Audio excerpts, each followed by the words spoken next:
Hello dear students, welcome to Mathroot. ഈ വീഡിയോയിൽ നമ്മൾ ഡിസ്കസ് ചെയ്യുന്നത് Calicut university 4 year degree BSc മാത്സിന്റെ 4th സെമസ്റ്ററിലെ മേജർ കോഴ്സ് ആയിട്ടുള്ള ബേസിക് ലീനിയർ ആൾജിബ്രയിലെ എക്സസൈസ് പ്രോബ്ലംസ് ആണ്. Exercise 25. Let W equal to span of set x1, x2 where x1 equal to 1, 1, 1 and x2 equal to 1 by 3, 1 by 3 minus 2 by 3. നമുക്കിവിടെ രണ്ട് vectors x1, x2 തന്നിട്ടുണ്ട്. ഈ x1, x2ന്റെ span ആണ് W എന്നുള്ള set. Construct an orthonormal basis for W. ഇവിടുത്തെ W എന്നുള്ള സെറ്റിന് നമ്മളൊരു ഓർത്തോനോർമൽ ബേസിസ് കൺസ്ട്രക്ട് ചെയ്യാം. നമുക്ക് രണ്ട് വെക്ടേഴ്സ് തന്നു കഴിഞ്ഞാൽ ആ രണ്ട് വെക്ടേഴ്സിന് ഓർത്തോഗണൽ സെറ്റ് അല്ലെങ്കിൽ ഓർത്തോനോർമൽ സെറ്റ് ഫൈൻഡ് ചെയ്യാൻ പറ്റും. ആ മെത്തേഡ് നമ്മൾ പറയുന്ന പേരാണ് ഗ്രാം ഷ്മിഡ് പ്രോസസ്. ഈ പ്രോസസ്സ് ഫൈൻഡ് ചെയ്യാൻ വേണ്ടിയിട്ട് നമ്മൾ ശ്രദ്ധിക്കേണ്ടത്, നമുക്ക് രണ്ട് വെക്ടേഴ്സ് തന്നു കഴിഞ്ഞാൽ നമുക്ക് അതിന് കറസ്പോണ്ടിങ് ആയിട്ട് രണ്ട് വെക്ടേഴ്സ് ഫൈൻഡ് ചെയ്യാൻ പറ്റും. ആ വെക്ടേഴ്സ് നമുക്ക് എന്ത് ചെയ്യാം, ഒരു V1 V2 എന്ന് പേര് കൊടുക്കും. ഓക്കെ, നോക്കൂ, ഈ V1 എന്നുള്ള വെക്ടർ ഫൈൻഡ് ചെയ്യാൻ വേണ്ടി നമ്മൾ സിമ്പിൾ ആയിട്ട് തന്നിരിക്കുന്ന ഫസ്റ്റ് വെക്ടറിനെ V1 ആയിട്ട് ചൂസ് ചെയ്യാം. സോ നമുക്ക് എന്ത് ചെയ്യാം, let V1 equal to x1. നമുക്ക് തന്നിരിക്കുന്ന x1 നമ്മൾ എന്ത് ചെയ്യാം, V1 ആയിട്ട് ചൂസ് ചെയ്യാം. സോ V1 എന്നുള്ള വെക്ടർ ആരായിരിക്കും, അത് x1 തന്നെയായിരിക്കും എന്ന് പറയുമ്പോൾ 1, 1, 1 ആയിരിക്കും.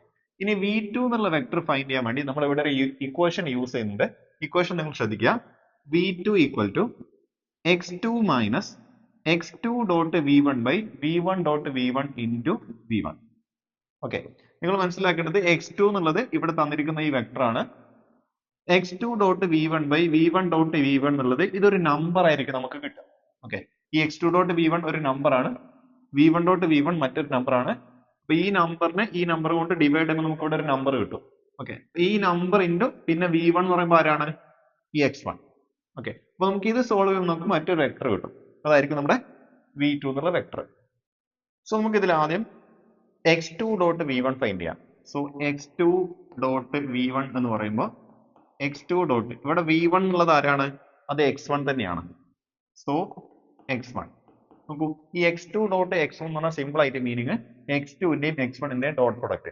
സോ 1/3 ഇൻറ്റു 1 എന്ന് പറയുമ്പോൾ 1/3 plus 1/3 into 1 1/3 plus minus 2/3 into 1 minus 2/3.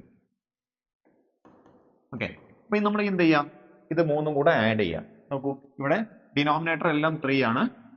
1 plus 1 minus 2 എന്ന് പറയുമ്പോൾ 2 മൈനസ് 2 എന്ന് പറയുമ്പോൾ 0 കിട്ടും. 0/3 എന്ന് പറയുമ്പോൾ 0. നോക്കൂ, x2 ഡോട്ട് V1 നമുക്ക് എന്ത് കിട്ടി, 0 കിട്ടി. അങ്ങനെയാണ് നമുക്ക് x2 ഡോട്ട് V1 0 കിട്ടുന്നത്. ഇതേപോലെ നമ്മൾ V1 ഡോട്ട് V1 ഫൈൻഡ് ചെയ്യാം. V1 ഡോട്ട് V1 എന്ന് പറയുമ്പോൾ ആരാണ്, V1 ഡോട്ട് V1 എന്ന് പറയുമ്പോൾ x1 ഡോട്ട് x1 ആണ്. സോ x1 ഡോട്ട് x1 എന്ന് പറയുമ്പോൾ x1 നെ x1നോട് ഡോട്ട് പ്രോഡക്റ്റ് എടുക്കാം. So 1 into 1 1 plus 1 into 1 1 plus 1 into 1 1. So ഇത് മൂന്നും കൂടെ ആഡ് ചെയ്യുമ്പോൾ നമുക്ക് 3 എന്ന് കിട്ടും. ഓക്കെ, ഇത് നോക്കൂ, x2 dot V1. Okay, x2 dot V1 by V1 dot V1 എന്തായിരിക്കും, x2 ഡോട്ട് V1 നമുക്ക് കിട്ടി, ഇവിടെ 0 ആണ് കിട്ടിയത്. So 0 by V1 dot V1 നമുക്ക് കിട്ടിയത് 3 ആണ്. ഓക്കെ, സോ 0/3 എന്ന് പറയുമ്പോൾ 0 നമുക്ക് കിട്ടും. സോ ഈ നമ്പർ എത്രയാണ് നമുക്ക് കിട്ടും, ഈ നമ്പർ 0 ആണ് നമുക്ക് കിട്ടും. സോ 0 ഇൻറ്റു V1 എന്ന് പറയുമ്പോൾ എന്തായിരിക്കും, അത് 0 ആയിരിക്കും, കംപ്ലീറ്റ് 0 ആയി പോകും. കാരണം 0 എന്നുള്ള നമ്പറിനെ, ഓക്കെ, ഇത് 0 ആണ്, 0 എന്നുള്ള നമ്പറിനെ V1നോട് മൾട്ടിപ്ലൈ ചെയ്യുമ്പോൾ കംപ്ലീറ്റ് 0 ആയി പോകും. ഓക്കെ, സോ നമുക്ക് V2 എന്തായിരിക്കും കിട്ടുക, V2 എന്നുള്ളത് x2 മൈനസ് 0 വെക്ടർ. അപ്പൊ x2 മൈനസ് 0 വെക്ടർ എന്ന് പറയുമ്പോൾ x2 തന്നെ ആയിരിക്കും നമുക്ക് കിട്ടുക. സോ V2ന്റെ ആൻസർ എന്തായിരിക്കും, അത് x2 തന്നെ ആയിരിക്കും. സോ നമ്മുടെ ഓർത്തോഗണൽ സെറ്റ് V1 V2 ആരാണ് നമുക്ക് കിട്ടിയത്, V1 എന്നുള്ളത് നമ്മുടെ x1 തന്നെയാണ്. സോ x1 എഴുതി. V2 എന്നുള്ളത് നമുക്ക് കിട്ടിയത് സോൾവ് ചെയ്ത സമയത്ത് നമുക്ക് കിട്ടിയത് x2 ആണ്. സോ V2 ന് പകരം x2 എന്ന് എഴുതി. സോ V1 V2 ആണ് നമ്മുടെ ഓർത്തോഗണൽ സെറ്റ്. സോ നമുക്ക് ഇവിടെ തന്നിട്ടുള്ള x1 x2 ഓൾറെഡി എന്താണ്, ഓർത്തോഗണൽ സെറ്റ് ആണെന്ന് കിട്ടി. ഓക്കെ, ഇത് നോക്കൂ, നമ്മളോട് ചോദിച്ചത് ഓർത്തോഗണൽ സെറ്റ് അല്ല, ഓർത്തോ നോർമൽ സെറ്റ് ആണ്. ഈ ഓർത്തോഗണൽ സെറ്റും ഓർത്തോ നോർമൽ സെറ്റും തമ്മിലുള്ള ഡിഫറൻസ് ഇതാണ്. സിമ്പിൾ ആയിട്ട് ഓർത്തോഗണൽ സെറ്റിലെ വെക്ടേഴ്സിനെ ലെങ്ത് 1 ആക്കി മാറ്റി കഴിഞ്ഞാൽ അത് ഓർത്തോ നോർമൽ സെറ്റ് ആയിട്ട് മാറും. ഓക്കെ, സിമ്പിൾ ആയിട്ട് മീനിങ് അതാണ്. ഇത് ലെങ്ത് 1 ഉള്ള വെക്ടേഴ്സ് അല്ല. ഈ ലെങ്ത് 1 അല്ലാത്ത ഈ രണ്ട് വെക്ടേഴ്സിനെയും ലെങ്ത് നമ്മൾ 1 ആക്കി കഴിഞ്ഞാൽ ഈ സെറ്റിന് നമ്മൾ ഓർത്തോഗണൽ എന്നല്ല, ഓർത്തോ നോർമൽ എന്ന് പറയും. ഓക്കെ, അപ്പൊ നമ്മൾ എന്ത് ചെയ്യുന്നു? അടുത്ത സ്റ്റെപ്പിലെ ഈ രണ്ട് വെക്ടേഴ്സിന്റെയും ലെങ്ത് 1 ആക്കി മാറ്റുന്നു. വെക്ടേഴ്സിന്റെ ലെങ്ത് 1 ആക്കി മാറ്റുന്ന പ്രോസസ്സിനെ നമ്മൾ സിമ്പിൾ ആയിട്ട് നോർമലൈസ് ചെയ്യാന്ന് പറയും. സോ നമ്മൾ അതിനെ യൂണിറ്റ് വെക്ടർ എന്ന് പറയാം. ഓക്കെ, ലെങ്ത് 1 ഉള്ള വെക്ടറിനെ യൂണിറ്റ് വെക്ടർ എന്ന് പറയും. സോ നമുക്ക് വേണ്ട ആദ്യത്തെ ലെങ്ത് 1 ഉള്ള വെക്ടർ നമ്മൾ u1 എന്ന് പേര് കൊടുക്കാം. ഓക്കെ, u1 എന്നുള്ളത് എന്തായിരിക്കും? v1 എന്നുള്ള വെക്ടറിനെ അതിന്റെ ലെങ്ത് കൊണ്ട് ഡിവൈഡ് ചെയ്യാം. ഓക്കെ, സോ u1 എന്ന വെക്ടർ എന്തായിരിക്കും? 1/norm v1 into v1. Okay, ഇവിടെ മനസ്സിലാക്കേണ്ടത് ഈ norm v1 എന്ന് പറഞ്ഞ മീനിങ് എന്താണ്? അത് v1 എന്നുള്ള വെക്ടറിന്റെ ലെങ്ത് ആണ്.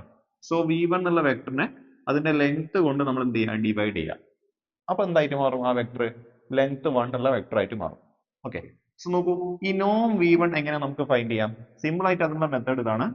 സ്ക്വയർ റൂട്ട് എടുക്കുക.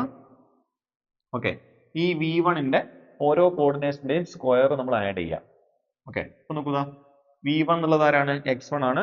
സോ ഈ v1 ന്റെ ഓരോ കോർഡിനേറ്റ്സിന്റെയും സ്ക്വയർ എടുത്തിട്ട് ആഡ് ചെയ്യാം. So 1 square plus 1 square plus 1 square, ഇതെല്ലാം കൂടെ നമ്മൾ ആഡ് ചെയ്യുമ്പോൾ root of 1 plus 1 plus 1 root 3 എന്ന് കിട്ടും. ഇതായിരിക്കും എന്താ നമ്മുടെ നോം v1. ഓക്കെ, അപ്പൊ സിമ്പിൾ ആയിട്ട് നോം v1 എന്തായിരിക്കും? റൂട്ട് 3 ആയിരിക്കും. അപ്പൊ 1/norm v1 എന്ന് പറയുമ്പോൾ 1/√3. പിന്നെ അതിന്റെ കൂടെ ഇൻറ്റു v1 എന്ന് പറയുമ്പോൾ ഇൻറ്റു ഫസ്റ്റ് വെക്ടർ മൾട്ടിപ്ലൈ ചെയ്യാം. സോ 1/√3 ഇൻറ്റു 1 1 1 എന്ന് പറയുമ്പോൾ ഓരോ കോർഡിനേറ്റ്സും നമ്മൾ എന്ത് ചെയ്യുക? 1/√3 കൊണ്ട് മൾട്ടിപ്ലൈ ചെയ്യാം. So 1/√3 into 1 1/√3 into 1 1/√3 into 1. നമുക്ക് ഇവിടെ എന്ത് കിട്ടി? ഒരു പുതിയ വെക്ടർ കിട്ടി. ഇതാണ് നമ്മുടെ u1 ഉള്ള വെക്ടർ. ഈ വെക്ടർ യൂണിറ്റ് വെക്ടർ ആയിരിക്കും, അതായത് ലെങ്ത് 1 ഉള്ള ഒരു വെക്ടർ ആയിരിക്കും. ഇതേപോലെ നമ്മൾ എന്ത് ചെയ്യാം? ഈ v2 എന്നുള്ള വെക്ടർ നമ്മൾ നോർമലൈസ് ചെയ്യുക എന്ന് പറയുമ്പോൾ ലെങ്ത് 1 ആക്കി മാറ്റുക. ഇവിടെ v2 എന്നുള്ളത് ആരാണ്? x2 ആണ്. ഓക്കെ, അപ്പൊ നോക്കൂ, ഈ x2 എന്നുള്ള വെക്ടറിനെ, അതായത് v2 നെ നമ്മൾ എന്ത് ചെയ്യണം? ലെങ്ത് 1 ആക്കി മാറ്റണം. നമ്മുടെ കാൽക്കുലേഷന്റെ എളുപ്പത്തിന് വേണ്ടിയിട്ട് ഇവിടെ എല്ലാത്തിന്റെയും താഴെ ഡിനോമിനേറ്ററിൽ 3 ഉള്ളത് കൊണ്ട് നമ്മൾ എന്ത് ചെയ്യാം? ഒരു 3 കൊണ്ട് ഈ x2 നെ മൾട്ടിപ്ലൈ ചെയ്യാം. 3x2 എന്ന് കൊടുക്കാം. ഓക്കെ, അപ്പൊ നോക്കൂ, 3x2 എന്ന് പറയുമ്പോൾ 3v2 ആണല്ലോ. ഓക്കെ, 3v2 ആണ്. ഓക്കെ, നമ്മൾ ഇതിന് ഒരു പുതിയ പേര് കൊടുക്കാം, ഒരു v2 ഡാഷ് എന്ന പേര് കൊടുക്കാം. അതാണ് നിങ്ങൾക്ക് ഇവിടെ കാണാൻ പറ്റുന്നത്. സോ v2 ഡാഷ് എന്തായിരിക്കും? 3 times v2 ആയിരിക്കും. ഓക്കെ, ഒരു നമ്പറിനെ, ഒരു വെക്ടറിനെ 3 കൊണ്ട് മൾട്ടിപ്ലൈ ചെയ്താലും നമുക്ക് ആൻസറിൽ മാറ്റം വരുന്നില്ല. നെക്സ്റ്റ് നമ്മൾ ഇവിടെ v2 ഡാഷ് എന്ന വെക്ടറിനെ യൂണിറ്റ് വെക്ടർ ആക്കി മാറ്റാം. സിമ്പിൾ ആയിട്ട് ഒരു വെക്ടറിനെ യൂണിറ്റ് വെക്ടർ ആക്കി മാറ്റാൻ ആ വെക്ടറിനെ അതിന്റെ ലെങ്ത് കൊണ്ട് ഡിവൈഡ് ചെയ്യുക, അല്ലെങ്കിൽ അതിന്റെ നോം കൊണ്ട് ഡിവൈഡ് ചെയ്യുക. ഓക്കെ, അപ്പൊ നോക്കൂ, ഇവിടെ v2 ഡാഷിനെ അതിന്റെ നോം കൊണ്ട് നമ്മൾ എന്ത് ചെയ്തു? ഡിവൈഡ് ചെയ്തു. അതായത് 1/norm v2 dash into v2 dash ചെയ്താൽ നമുക്ക് എന്ത് കിട്ടും? യൂണിറ്റ് വെക്ടർ കിട്ടും. നേരത്തെ നമുക്ക് കിട്ടിയത് ഒരു യൂണിറ്റ് വെക്ടർ ആണ്, നമ്മൾ അതിനെ u1 എന്ന് പേര് കൊടുത്തു. ഇവിടെ നമ്മൾ എന്ത് ചെയ്യുക? ഈ യൂണിറ്റ് വെക്ടറിനെ നമ്മൾ u2 എന്ന് പേര് കൊടുക്കുക. ഓക്കെ, സോ u2 ഫൈൻഡ് ചെയ്യാൻ നമ്മൾ എന്ത് ചെയ്യുക? 1/norm v2 dash into v2 dash ചെയ്താൽ മതി. നോക്കൂ, norm v2 ഡാഷ് എന്തായിരിക്കും? ഇത് ഫൈൻഡ് ചെയ്യാൻ നമ്മൾ എന്ത് ചെയ്യാം?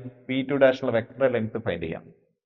സോ നോക്കൂ, ഇവിടെ v2 ഡാഷ് എന്ന് പറഞ്ഞ മീനിങ് സിമ്പിൾ ആയിട്ട് norm v2 ഡാഷ് എന്ന് പറഞ്ഞ മീനിങ് റൂട്ട് എടുക്കുക, v2 ഡാഷിന്റെ കോർഡിനേറ്റ്സിന്റെ സ്ക്വയർ ആഡ് ചെയ്യാം. നോക്കൂ, v2 ഡാഷ് എന്താണ്? v2 ഡാഷ് എന്ന് പറഞ്ഞാൽ 3 times v2 ആണ്. 3 times v2 എന്ന് പറഞ്ഞാൽ എന്താണ്? 3 times v2 എന്ന് പറഞ്ഞാൽ 3 times v2 എന്ന് പറഞ്ഞാൽ ആരാണ്? x2 ആണ്. അപ്പൊ 3 times x2 എന്ന് പറയുമ്പോൾ 3 into 1/3 നമുക്ക് എന്ത് കിട്ടും? 3 into 1/3 എന്ന് പറയുമ്പോൾ 1. അതുപോലെ 3 into 1/3 എന്ന് പറയുമ്പോൾ 1. 3 into -2/3 എന്ന് പറയുമ്പോൾ -2. ഓക്കെ, ഇതാണ് നമ്മുടെ 3 times v2, അതായത് v2 ഡാഷ്. ഓക്കെ, അപ്പൊ നോക്കൂ, ഈ v2 ഡാഷിന്റെ ലെങ്ത് ഫൈൻഡ് ചെയ്യാൻ നമ്മൾ എന്ത് ചെയ്യാം? റൂട്ട് എടുക്കുക, v2 ന്റെ കോർഡിനേറ്റ്സിന്റെ സ്ക്വയറുകൾ നമ്മൾ ആഡ് ചെയ്യാം. So 1 square plus 1 square plus -2 square. ഇത് നമ്മൾ ആഡ് ചെയ്യുമ്പോൾ റൂട്ട് ഓഫ് 1 പ്ലസ് 1 പ്ലസ് 4 എന്ന് കിട്ടും. എന്ന് പറയുമ്പോൾ റൂട്ട് ഓഫ് 6 എന്ന് കിട്ടും. ഓക്കെ, സോ നമ്മുടെ u2 എന്തായിരിക്കും? u2 equal to 1/norm v2 dash into v2 എന്ന് പറയുമ്പോൾ 1/root of 1 square plus 1 square plus -2 square into നമ്മുടെ v2 ഡാഷ്. ഓക്കെ, സോ നമുക്ക് എന്ത് ചെയ്യാം? ഈ ഇത് എന്ന് പറയുമ്പോൾ 1/√6 ആയിരിക്കും. 1/√6 നെ ഈ വെക്ടർ കൊണ്ട് മൾട്ടിപ്ലൈ ചെയ്യാം. So 1/√6 into 1 1/√6, 1/√6 into 1 1/√6, 1/√6 into -2 -2/√6. ഇപ്പൊ നമുക്ക് എന്ത് കിട്ടി? u2 എന്നുള്ള ഒരു പുതിയ വെക്ടർ കിട്ടി. ഇത് എന്തായിരിക്കും? ലെങ്ത് 1 ഉള്ള ഒരു വെക്ടർ ആയിരിക്കും. ഇപ്പൊ നമുക്ക് 2 യൂണിറ്റ് വെക്ടേഴ്സ് കിട്ടി. അതായത് u1 ഫൈൻഡ് ചെയ്തു, ഓക്കെ, അതേപോലെ u2 ഫൈൻഡ് ചെയ്തു. സോ നമുക്ക് നേരത്തെ കിട്ടിയ v1 v2 അതാണ് നമ്മുടെ orthogonal set. Okay, orthogonal set. ഇനി ഈ സെറ്റിലെ വെക്ടേഴ്സിനെ നമ്മൾ യൂണിറ്റ് വെക്ടർ ആക്കി മാറ്റി, ലെങ്ത് 1 ഉള്ള വെക്ടേഴ്സ് ആക്കി മാറ്റി. അപ്പൊ നമുക്ക് u1 u2 ആണ് കിട്ടിയത്. ഈ u1 u2 എന്നുള്ള വെക്ടേഴ്സ് ആണ് ഇത് ഓർത്തോനോർമൽ സെറ്റ് അല്ലെങ്കിൽ ഓർത്തോനോർമൽ വെക്ടേഴ്സ്. ഓർത്തോനോർമൽ സെറ്റ് അല്ലെങ്കിൽ ഓർത്തോനോർമൽ വെക്ടേഴ്സ്. ഓക്കെ, അപ്പൊ നമുക്ക് എന്ത് കിട്ടി? u1 u2 എന്നുള്ള 2 ഓർത്തോനോർമൽ വെക്ടേഴ്സ് കിട്ടി. സോ നമുക്ക് വേണ്ടത് ഒരു ഓർത്തോനോർമൽ ബേസിസ് ആയിരുന്നു. ഈ സെറ്റ് എപ്പോഴും എന്തായിരിക്കും? ഒരു ഓർത്തോനോർമൽ ബേസിസ് ആയിരിക്കും. അതായത് ഈ സെറ്റിലെ വെക്ടേഴ്സ് ലീനിയർലി ഇൻഡിപെൻഡന്റ് ആയിരിക്കും. അതേപോലെ ഇത് ആരെ സ്പാൻ ചെയ്യും? W നെ സ്പാൻ ചെയ്യും.